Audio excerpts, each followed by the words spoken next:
Welcome to Meaningful Mornings. When does Sri Krishna wake up? Brahme Muhurta Utthaya.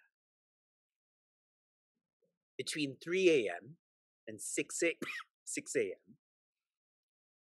The idea being is that one should be awake to welcome the sun. The sun does so much for us. So is a very poor word to describe the sun. We should be there to welcome the sun. I've shared this objectively. However, subjectively, when is the best time? What Puja Swami Tejomayananda has shared. When we remember the Lord, that is the best time.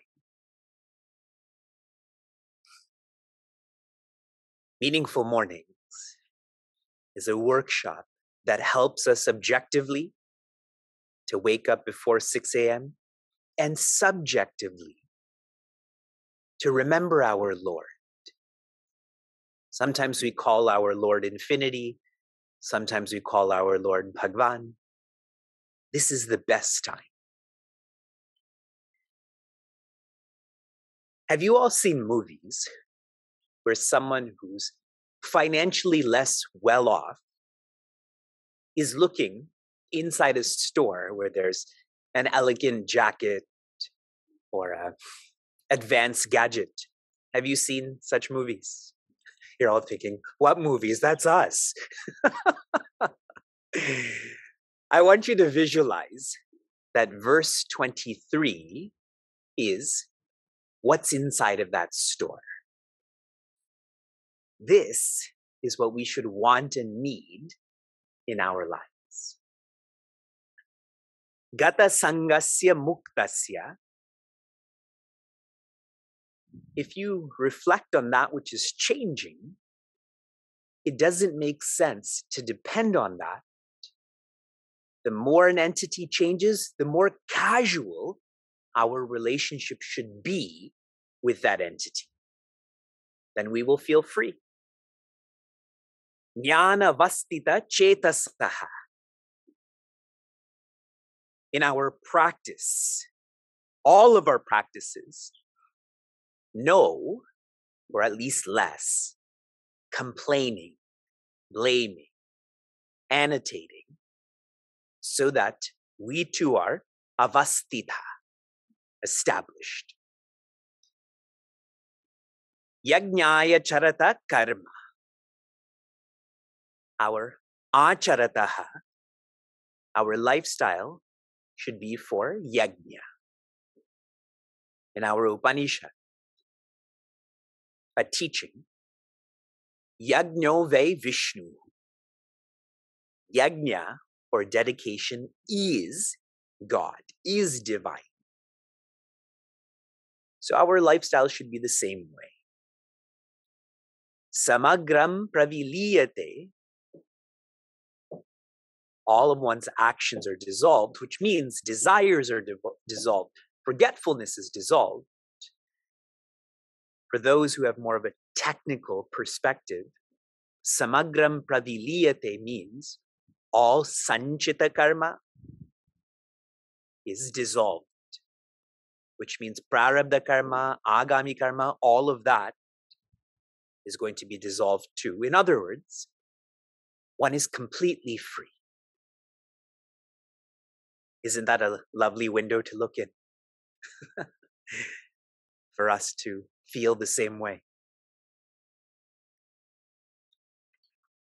Vedanta is a vision. In Sanskrit, this is described as a darshana. Now, one's vision is always founded on knowledge. As simple as I ask our children, is the sun setting or the sun rising? Vyasa now knows when the sun is setting and rising. Shuka still does not. Because he doesn't have that knowledge that Vyasa does. So vision is founded on knowledge. Now, what is the knowledge of Vedanta or Bhagavad Gita specifically? It is Tat Tvam Asi. In English, infinite you are. The knowledge, infinite you are. Tat, or infinite, a synonym for this is Brahman. Brahman comes from the base Bra. Bra means that which is expansive, inclusive. What is most expansive and inclusive? Infinity. Bra is where this urban term, bruh, came from, okay? For your reference. When one is dedicated to Bra, or infinity, that means they're trying or having the vision of Satta. Satta means that which is most universal. What is most universal? Existence, awareness, joy. When one is dedicated to this, then one is strong enough to sacrifice rupa and nama, which means forms and names. I have the vision. I'm looking at our home right now. There's lawn chairs here. There's a couch inside. There's 2 monkeys running around.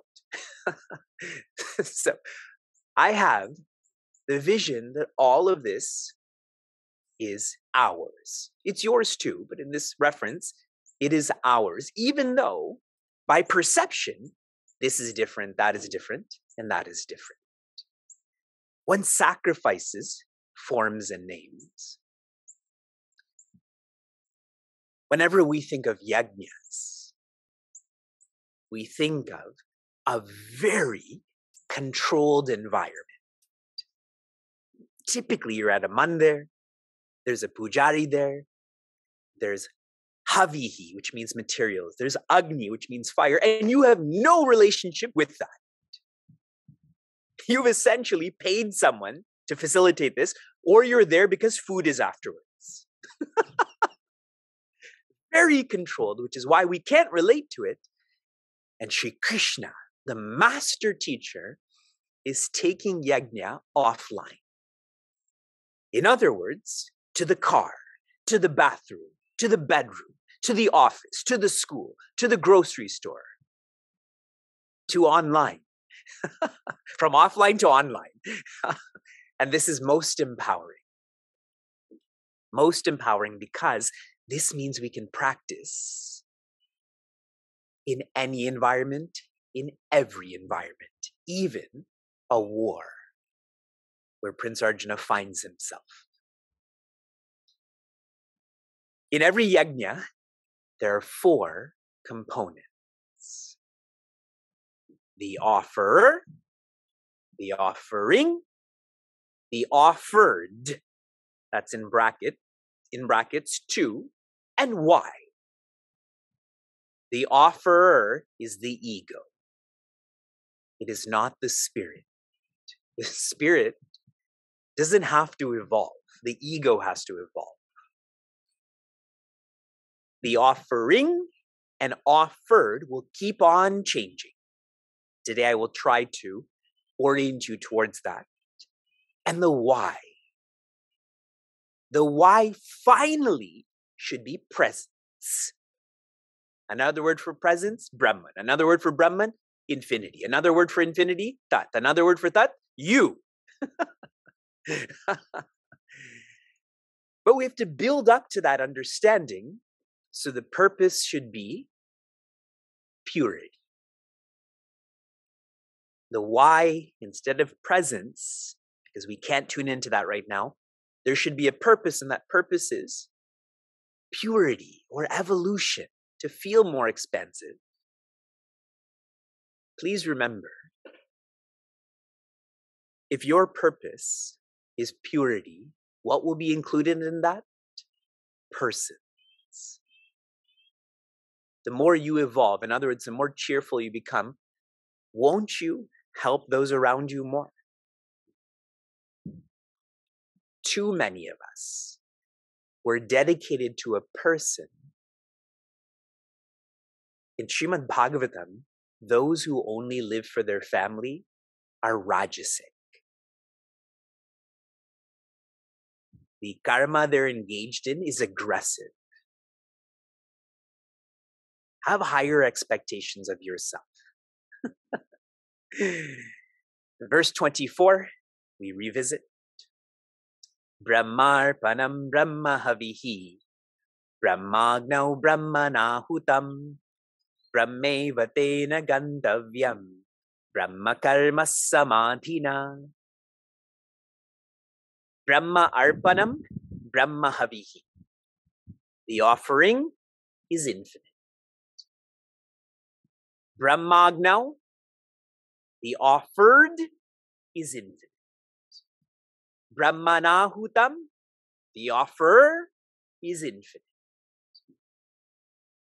See the dedication to satta. And what's being sacrificed? Rupa and Nama. Brahmevatena gandavyam. The one who has this knowledge, this vision, what do they feel? Infinite. But this knowledge, this vision cannot be interrupted. All of you get most frustrated when your Wi-Fi is interrupted, correct? That YouTube song, what am I going to do now? Brahma karma samadhina. One has to have this knowledge, this vision, this feeling in all karmas. Not just that very controlled environment, but also the very uncontrolled environment. This is called Drishti Yajna. This is the first out of 12. This is our destination. The remaining 11 yajnas are paths to this destination. We're on verse 25. Devam eva pare yajnam yoginah paryupasate brahmagnava pare yajnam yagne nebopajuhvati. Now you're all going to know what I'm going to say. I don't have enough time. So I will not translate these words this morning, but there's 2 more yajnas shared here. Just write them out for now. The second yajna is called Deva Yajna. This is all shared in the first line. And what happens here? The ego, that will always be fixed, okay, everyone? And the why will always be fixed, evolution. The offering is sense objects. The offered is sense organs. Deva Yajna is when the ego has the vision that all of the sense objects are being offered into the sense organs. Why? For evolution. And the third yajna, this is in the second line, is called Brahma Yajna. Brahma Yajna. And the offering, and this is such a powerful yajna, the offering is the ego. And the offered is the spirit. That is amazing. I will share obviously more about this, but I want to tell you how one of our community members is practicing this. Technically, I'm the president of Chinmay Mission Niagara. And so I have to tend to a lot of the finances of our organization. So yesterday I was preparing a deposit for some of the donations that many of you have made.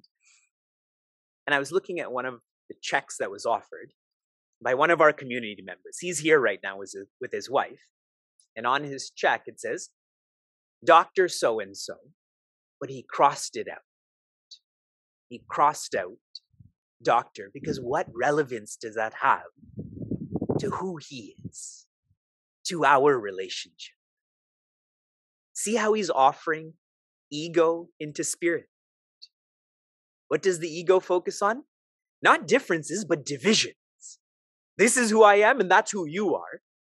But he had crossed that out in such a conscious way, and I was very appreciative of how one is practicing yajna, even with a check. Inspiring. From inspiration to application. Your application was for you to summarize verse 24 for your neighbor. And I have done that for all of you. My food is nature. My body is nature. My mind is nature. The offering, the offered, the offerer. I feel natural. Brahmeva tena gandavyam. By feeling all is nature. Brahma karma samadhina. This is the prayer that I'm trying to teach our children so that they personalize this verse. Why this verse is associated with food? Because we already eat many times a day. And our rishis, our visionaries, they're also sociologists. Why not associate that which is meaningful to what we're doing many times a day? This verse factually has nothing to do with food. But there's an association that is made to help us treat cooking and eating to be more meaningful. And so this is how I summarized this verse.